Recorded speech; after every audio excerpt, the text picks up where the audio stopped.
Hello. Welcome to TOPHER'S Stories, where stories comes alive. Please subscribe and share with friends. Now, relax and enjoy the story. The air in the courtroom was cold, not from the air conditioner, but from the silence that hung between Grace and Leonard like a wall of ice. She sat tall, her back straight, her hands gently folded on her lap. Her black jumpsuit was simple yet elegant, just like her. On her left hand, the ring finger was bare. Leonard didn't even look at her. He was busy tapping something on his phone, probably messaging one of the women she caught him with. Or maybe a new one. The judge cleared his throat and glanced at both of them. Mrs. Grace Turner, do you understand the terms of this divorce agreement? Yes, your lordship, she said, her voice steady. And you, Mr. Leonard Turner? Leonard looked up and gave a slight nod. Yes, your lordship. The judge signed the papers and passed them to the clerk. Then this court officially declares the marriage between Grace Turner and Leonard Turner dissolved. Court adjourned. That was it. 10 years of love, fights, forgiveness, and betrayal ended in under 10 minutes. As people began to file out of the courtroom, Grace stood up slowly. Leonard finally looked at her. So this is it? He asked, almost like he expected her to change her mind. Grace stared at him. Leonard, you cheated on me with 3 different women in 1 year. And the last one, she was in our house. He shrugged, a smirk creeping to his lips. Come on, Grace. You know how the game goes. You married a politician. She blinked, hurt flashing in her eyes. No, I married a man I thought had a soul. Without waiting for his response, she turned and walked out of the courtroom, her heels clicking with purpose. Outside, the sun was blazing. Grace stood by the court gate, breathing in deeply. The noise of Abuja traffic, the shouting hawkers, the beeping horns. It was loud, but somehow it made her feel alive again. Her best friend, Debbie, pulled up in a blue Toyota and jumped out. Girl, you're finally free. Debbie hugged her tight. Grace gave a weak smile. Yeah, free, but I don't feel it yet. Come, Debbie said, grabbing her suitcase. You're moving in with me until you find your place. We have jollof rice, ice cream, and gossip waiting. Grace chuckled for the first time in weeks. 3 weeks later, Grace sat in the small but sunny workspace of her boutique, sketching a new design on a notepad. The city buzzed outside, but inside, she found peace in her fabrics, colors, and patterns. Her assistant, Linda, walked in with 2 mood boards. Madam, I got the lace samples from Yaba, and the models for the weekend show have confirmed. Grace smiled. Perfect. We are back in business. Her phone buzzed. It was Debbie. Debbie, hey babe. My cousin's wedding is this Saturday. Come with me, please. Don't say no. Grace, wedding? I don't want to. Debbie, you've locked yourself with fabric and scissors for weeks. You need fresh air, plus free food. Grace sighed. Fine, I'll go, but I'm not dancing. Debbie, lie. You'll dance. The wedding was at a grand event center in Maitama, filled with gold drapes, chandelier lights, and the smell of fried meat and champagne. The crowd was buzzing, and Afrobeats thumped from the speakers. Grace wore a wine-colored gown of her own design. It hugged her curves perfectly and had delicate beadwork that shimmered when she moved. Heads turned as she entered with Debbie. See? You're already causing traffic, Debbie whispered with a grin. I came for food, Grace said, laughing. Not attention. They found their table near the dance floor. As they sat, the groom's family began coming around to greet guests. That's when she saw him.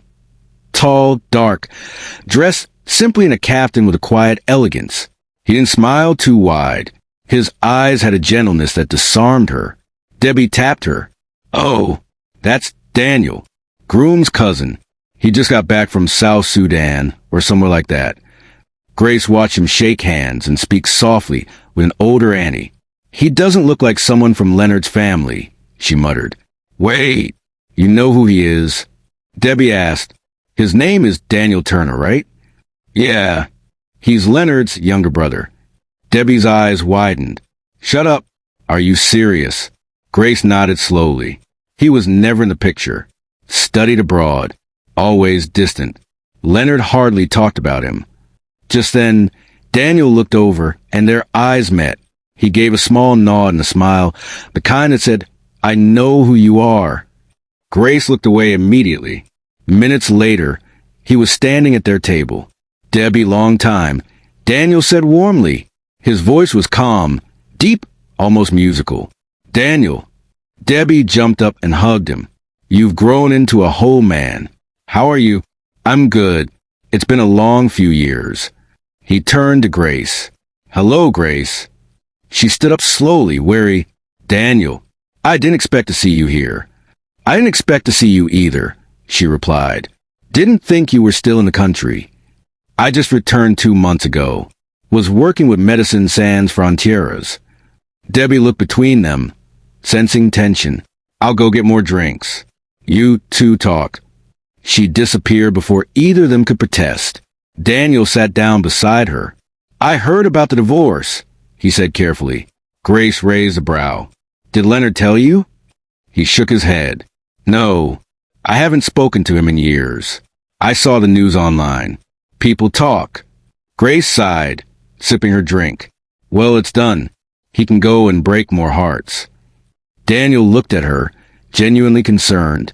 "You didn't deserve what he did to you." Grace turned to him, surprised. "Most people won't say that. They say, he's a man. Move on." "I'm not most people," he said simply. There was a pause. Grace looked at him more closely. He was nothing like Leonard. No arrogance, no smugness, just sincerity. "Why did you and Leonard fall out?" she asked. Daniel looked away. "Family stuff. Values. I didn't want to be part of what he was doing. Politics, lies. I left early and stayed away." Another silence. Grace tapped her fingers on the glass. "It's strange, talking to you like this. You're his brother. I should hate you." "I understand," Daniel replied. "But we're very different." He stood up slowly. "It was good seeing you, Grace. I hope you find peace." As he walked away, Grace watched him, conflicted. Later that night, as the bride tossed a bouquet, Grace didn't even bother to reach for it. But her mind wasn't on the bouquet. It was on the quiet man with sad eyes who didn't belong in the world she escaped. Yet somehow, seemed like a door to a different kind of future. Grace stood in front of the mirror in her boutique's changing room, adjusting a dress on one of the mannequins. She had been thinking about Daniel every day since the wedding, and she hated that. She had no business thinking about another man, especially not Leonard's brother. Her phone buzzed. A message from Daniel. "Daniel, hi Grace. There's something I need to tell you. Can we meet? Just 20 minutes. She stared at the message, her heart tightening. After a long pause, she replied, "Grace, okay, 4 p.m. at Aroma Cafe Guarimpa. Don't be late." The cafe was quiet. Smooth jazz played in the background. Grace arrived first, sitting near the window, arms folded tightly across her chest. She wore no makeup, her hair pulled into a neat bun, simple yet striking. Daniel walked in 5 minutes later. He looked nervous. "Hi," he said, sliding into the seat opposite her. She gave him a flat look. "So, what is it?" He took a deep breath. "You probably already know, but I want to say it properly. I'm Leonard's brother." Grace narrowed her eyes. "Why didn't you tell me at the wedding?" "I wasn't sure if you knew who I was. I didn't want to ruin your mood." She chuckled bitterly. "You didn't want to ruin my mood?" "Daniel, do you know what it felt like realizing I was laughing with the brother of the man who destroyed me? I'm not Leonard." "I know that, but your blood is the same. Your last name is the same. You carry the same face." Daniel lowered his gaze. "I get it. You have every right to be upset."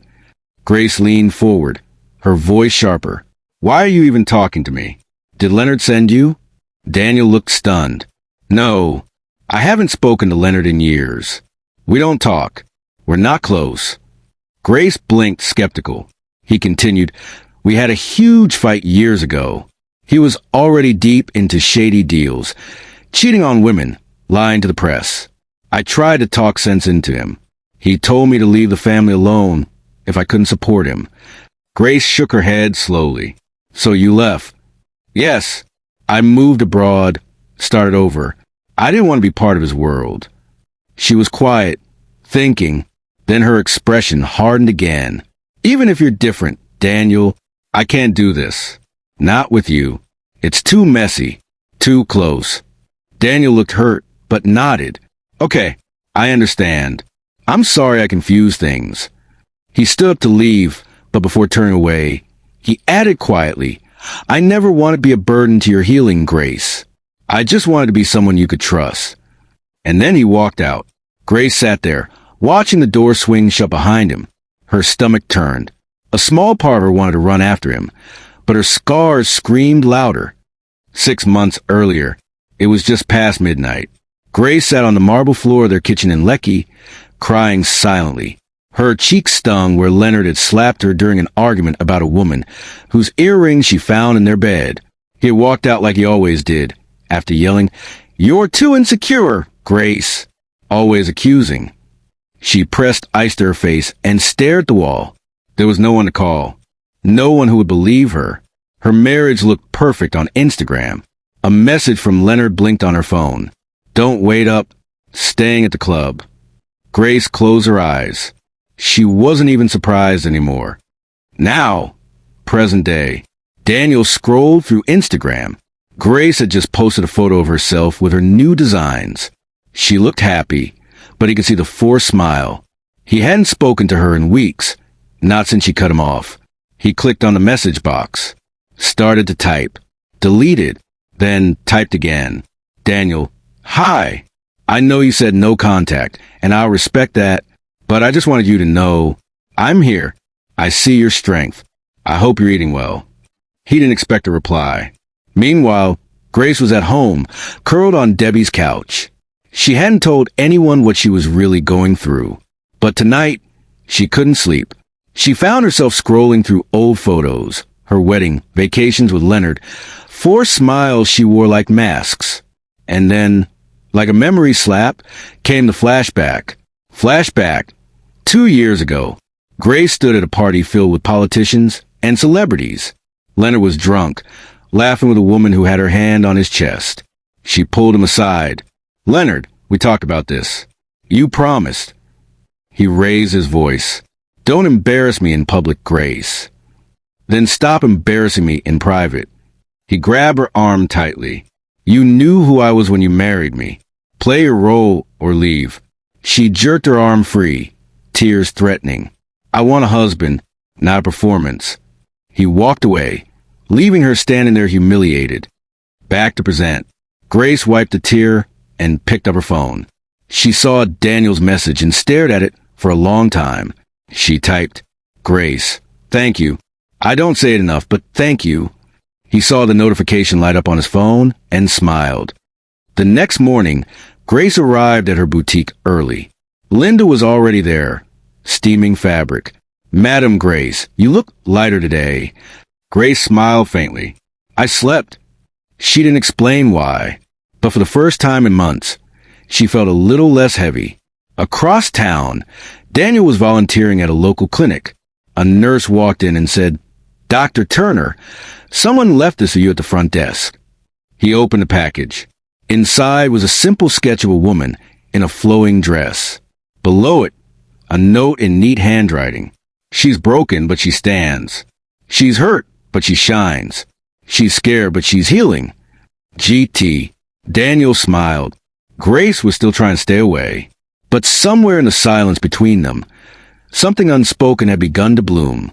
It was a quiet Tuesday morning when Grace received a call that turned her world upside down. She was sipping tea in her apartment, going over client orders, when her assistant Linda called.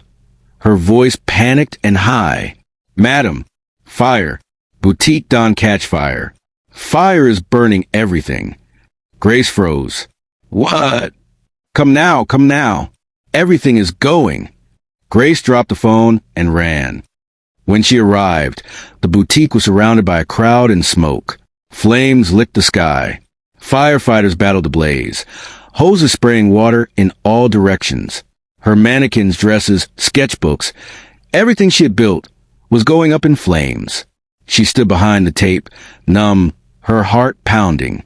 Debbie appeared beside her. "Oh my God, Grace! I came as soon as I heard." Grace didn't respond. She was staring at her dreams turn to ash. This can't be real. Debbie wrapped an arm around her. Just then, a familiar voice cut through the chaos. "Grace." She turned. Daniel was jogging toward her, his face full of worry. He had heard the news on Twitter.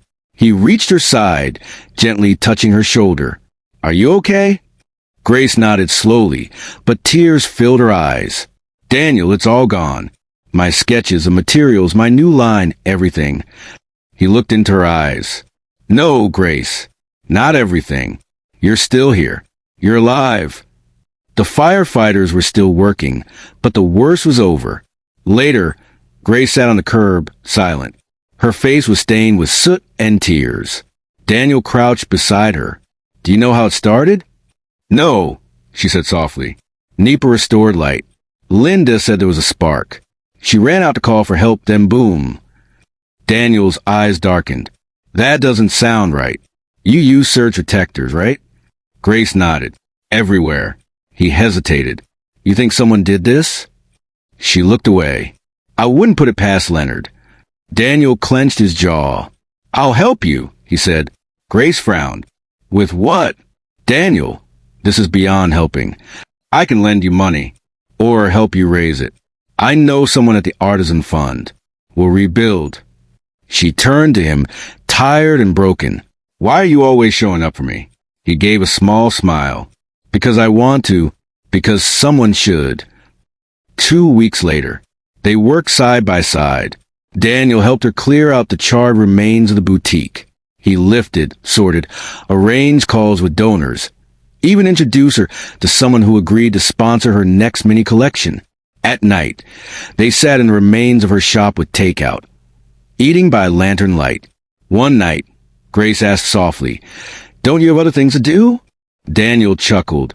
"I do, but nothing more important than this right now." "You're a good man, Daniel," she said. He shrugged. "I just believe in you." And for the first time, Grace felt something warm and new bloom inside her, something that looked like hope. Grace was making slow, but steady progress. Her new workspace was small, but clean. Orders were coming in again. She was even smiling more. Then Leonard showed up. It was a Friday afternoon. She was in the new boutique when she heard his voice. "Grace." She turned sharply. Leonard stood at the door, dressed in a sleek kaftan and sunglasses, smiling like a politician. Grace crossed her arms. "What do you want?" He stepped inside. "You look good. I see you're rising from the ashes, like a phoenix." She rolled her eyes. "You didn't come here for compliments. Say what you came to say and leave." Leonard took off his glasses. "I'm running for governor. I'm officially declaring next month, and I need you beside me." Grace laughed, loud and bitter. "You what?" "You were always a good face for my image. Classy, strong, people like you." "You mean people believe the lies?" "Grace," he said smoothly, "I know I made mistakes." "Mistakes?" She cut him off. "You humiliated me. You cheated. You lied. You broke me." Leonard took a step closer. "And yet, you're still shining. Look at you. People are rooting for your comeback. You and I, we can control the narrative." Grace stared at him in disbelief. "I'm not part of your campaign. I'm not your story to tell." Leonard's voice dropped. "Are you sure? Because if I start talking, people might start looking into your past, into our past." Grace's heart skipped. "Is that a threat?" "No, just reminding you how connected we still are." She walked up to him, face hard. "You don't control me anymore, Leonard. I'm not that girl who cried in our kitchen while you kissed other women." Leonard's face twitched, surprised at her strength. "Goodbye, Leonard," she said firmly. "Don't come here again." As he turned and walked out, Grace felt her hand shaking. She sat down slowly, her breath shallow. That night, she called Daniel. He picked up on the first ring. "Hey, are you okay?" Leonard came today. Daniel was quiet for a moment. What did he want? To use me for his campaign. Did he threaten you? She nodded slowly, even though he couldn't see her. In his usual smooth way, he makes evil sound like an offer. Do you want me to handle it? Daniel asked gently. I'll talk to him. Grace smiled faintly. No, I handled it. For the first time, I didn't cry. I didn't shake. There was a pause. I'm proud of you, Daniel said. Really? She felt tears prick her eyes again, but not from sadness this time, from the relief of being seen. Thank you, she whispered. Later that week, Daniel visited the boutique again. Grace was sketching a bold new dress, red, fierce, like her new spirit. He watched her work quietly, then said, You know, I think he's afraid of you now. She looked up. Who? Leonard. You're not the quiet wife he controlled. You're a woman with a voice. Grace smiled, a small, real smile. Maybe, or maybe I'm just too tired to be scared anymore. Daniel reached over and took her hand gently. Either way, you're not alone anymore. Grace didn't say anything. She just held his hand back. And in the silence, something old burned away and something new took root. Had been weeks since Leonard's visit, and Grace was still picking up the pieces. But with Daniel by her side, everything didn't feel so heavy anymore. They had fallen into a rhythm. Morning coffee, evening calls, late-night texts. He came by the boutique every other day, sometimes with jollof rice, sometimes with fabric he found in a small market, always smiling, always listening. That evening, he brought her roasted plantain and ground nuts. You'll never stop trying to feed me, she said with a laugh as they sat on the small bench outside her shop. You're always working and forgetting to eat, he replied, passing her a bottle of water. And besides, sharing food is love. Grace smiled at that. You're something else, Daniel. He looked at her closely. You know, you smile differently now. How? Like you believe in yourself again. She looked away, suddenly shy. I believe in you too, he added. There was a pause. The street around them was quiet. A generator hummed from a nearby shop, but it faded into the background. I don't know what this is, Grace whispered. Daniel's voice was low and honest. Neither do I, but I know how I feel when I'm with you. She turned to face him. Their eyes locked, and for the first time in a long time, she didn't feel broken. She felt whole, slowly, like the world had stopped moving. Daniel leaned in. She didn't pull away. Their lips met gently at first, warm, hesitant, then deeper, as if all the pain, the silence, the waiting had led to this moment. When they pulled apart, her eyes were still closed. He spoke first. I've wanted to do that since the wedding. Grace opened her eyes. I didn't know I could still feel this. He reached for her hand. You don't have to hide anymore. And that night, Grace didn't. They spent hours talking, laughing, whispering under the stars like two people discovering light after years in darkness. It was quiet. It was safe. But they both knew the outside world wasn't so kind. The next morning, Grace woke up with a lightness in her chest. She hadn't felt that in years. She hummed while arranging fabrics in the boutique, her fingers dancing over bold prints. Linda walked in, holding her phone with wide eyes. Madam, you need to see this. What is it? Linda hesitated, then handed over the phone. On the screen was a trending tweet. At Gossip Nija, ex-wife of future Governor Leonard Turner caught in passionate romance with his brother. This family drama is a Nollywood movie. Attached was a video, shaky but clear, Grace and Daniel, kissing outside the boutique, laughing, holding hands. Grace's heart stopped.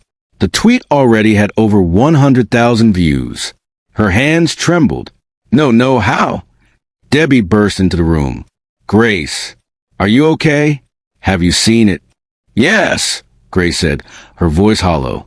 Linda whispered, there's more. She opened Instagram. Someone had uploaded a slowed version of the kiss with dramatic music. Comment sections were exploding. Grace just wants attention. So messy. She left one brother and went for the other. Leonard deserves better. Daniel fine Shah, but this is family walla. Women like this Shah. Grace stared, feeling like she couldn't breathe. Her brand's page was tagged repeatedly. Customers were commenting under her dress posts, not about the fashion, but about the kiss. Debbie put her arms around her. Grace, it's not your fault. How did this happen? Grace asked, her voice small. Daniel stormed into the shop minutes later. He looked angry. Someone planted a camera. He said, I went around the shop. Someone set up a small spy cam on that streetlight. Hidden. Grace's eyes widened. Leonard. Daniel nodded. He's the only one with a reason to want this out. He's trying to ruin your image before his campaign hits full gear. Grace sat down, head in her hands. It's working. Clients are canceling. The new sponsors are silent. This was all I had left. No, Daniel said firmly, kneeling beside her. You are not finished. Don't let them rewrite your story. She looked at him, hurt written across her face. I told you we should have stayed friends. This love, it's too dangerous. Daniel's voice cracked slightly. Grace, what we have, it's not a scandal. It's real. We didn't betray anyone. Leonard betrayed you, over and over. Grace shook her head, but the world doesn't care. They just see drama, a love triangle, a woman with no shame. He cupped her hands. Let them say what they want. I know the truth. You know the truth. Don't let shame win. But later that night, Grace sat alone in her apartment, scrolling through comment after comment. The internet didn't care about truth. It wanted blood. She received a call from one of her old clients. Grace, I'm sorry, the woman said, sounding awkward. My husband said we should pull out. The press is just too much. I hope you understand. Grace nodded quietly. I understand. She didn't sleep that night. The next morning, she turned off her phone. Then she stood in front of the mirror, looked herself in the eyes, and whispered, You survived worse. She picked up her sketchbook, turned to a blank page, and began to draw. Meanwhile, Daniel met with his lawyer friend. Is it illegal to leak private footage like that? He asked. The lawyer nodded. Yes, but proving who did it? That's tricky, unless you catch Leonard or his people admitting it. Daniel frowned. He'll pay for this. The lawyer looked at him. Your relationship with Grace, is it worth it? Because this won't stop soon. Daniel didn't even hesitate. Yes, she's worth it. 3 days later, Grace released a statement on Instagram. I am not a perfect woman. I've made mistakes. But choosing peace over pain is not one of them. What you saw was not betrayal. It was healing. It was two people who found comfort in the ruins of their past. My name is Grace. I won't be silenced. The post went viral. Some comments were still cruel, but many were not. This is the Grace we love. She spoke with class. Let her heal in peace. I'm ordering 3 dresses today. Support women-owned businesses. Grace didn't win everyone, but she stood up for herself. And sometimes that was enough. The night Daniel disappeared, the sky was strangely quiet. No wind, no rain, just silence. Grace had just finished packing orders when she noticed her phone buzzing repeatedly. Missed calls from Daniel. Then a voice note came through. It was Daniel, breathing heavily. Grace, I think I'm being followed. I just left the clinic. A black SUV's been trailing me since I left Woods. If anything happens to me, just know The message cut off. Grace's heart dropped. She tried to call him back. No answer. She ran out of the boutique and into the street. Daniel? Daniel, please pick up. Debbie arrived minutes later, her face full of fear. I saw it on Twitter. People are saying Daniel's missing. Grace's hands trembled. He told me he was being followed. I knew Leonard wouldn't stop at the video. Debbie whispered. He's losing control of his campaign. You humiliated him. Grace clenched her fists. He wants to silence Daniel. Later that night, Grace sat in her apartment, staring at the wall. Then her phone buzzed again. A message. No name, just a number. 1 video. She clicked it. Daniel was tied to a chair in a dark room. His shirt was torn, his face bruised. A voice spoke from behind the camera. Tell your girlfriend to stop running her mouth. Or next time, she'll be the one in this chair. Grace screamed. Debbie rushed in. What is it? Grace showed her the video. "I'm calling the police," Debbie said. "No," Grace said sharply. "They'll cover it up. Leonard has too many people in his pocket." "Then what do we do?" Grace stood slowly, her eyes burning with fury. "We go public." The next morning, Grace went live on Instagram. She sat in front of a plain background, her face bare, her voice steady. "My name is Grace Turner. Many of you know me as a designer. Some know me from the scandal with Leonard Turner. But today, I speak not for fame, but for justice. My partner, Dr. Daniel Turner, was kidnapped last night. We have evidence that his disappearance is connected to the political campaign of Leonard Turner. I will not be silent. I will not be afraid. And I will not stop until Daniel is brought home. If you believe in truth, stand with me." The video went viral within hours. The hashtag Bring Back Daniel trended in Nigeria and beyond. Celebrities reposted it. Activists, bloggers, influencers. People gathered in front of Leonard's campaign office with signs that read, "Justice for Daniel. This is a Nollywood film. This is real life. Silencing love is not leadership." Grace led the crowd with a megaphone. Her voice cracked, but she kept shouting, "Bring him back. We will not stop. Bring him back." 48 hours later, Grace received an anonymous message. "Check the old warehouse behind Lugby Market. Come alone." Debbie insisted on calling for backup, but Grace couldn't wait. Not another second. She called one of the social justice organizations helping her online. They mobilized immediately. She arrived at the warehouse with 3 camera drones in the air and volunteers streaming live from their phones. Inside, Daniel was lying on the floor, beaten but alive. Grace ran to him, falling to her knees. Daniel, can you hear me?" His eyes fluttered open. "You came? I knew you would." She helped him up, tears falling freely. "I will always come." The moment was captured live. Millions watched it unfold. By morning, headlines were everywhere. Grace Turner leads civil resistance to rescue kidnapped lover.